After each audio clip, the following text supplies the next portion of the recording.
Recognize that one? Well, you probably do if you came to this lesson. Atom Heart Mother, early Pink Floyd album, David Gilmour song, Fat Old Son. Great, just fun little simple song to strum, simple set of chords, but we're going to look at some of the cool things you can do with this song today. Now this was the really only Gilmour played on it. I think a few little keyboards in the background that Richard Wright would have, of course, been doing.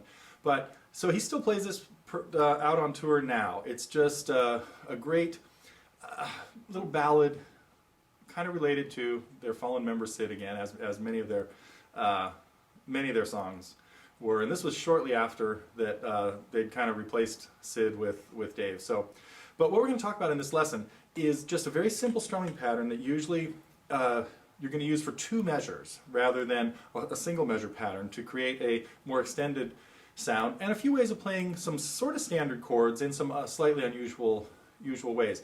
The big thing though is we're going to talk about filling in a second guitar part and playing leads along to a chord progression in this song that doesn't necessarily all stay in the same key. So we're going to take a little lead break at how to improvise along, one way of improvising along over a very simple 4-chord progression. So let's take a look at some of the things that happen in Fat Old Son.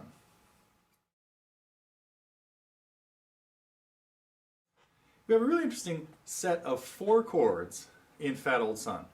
3 of them seem pretty normal.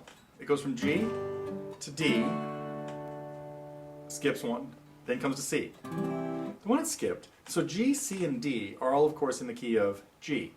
But the 3rd chord in the progression is F. So we have our 1, 4, and 5 chords from the key of G, G, C, and D. But an F chord doesn't belong in the key of G because the key of G has the note F sharp in it.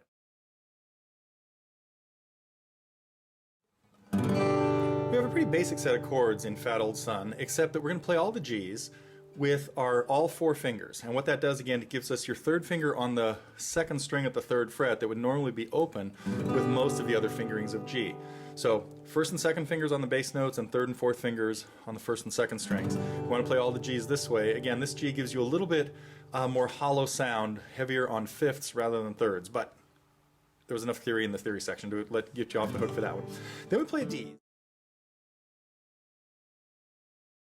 There are a lot of different ways you could strum Fat Old Son, but I'm just going to put out one kind of idea right now.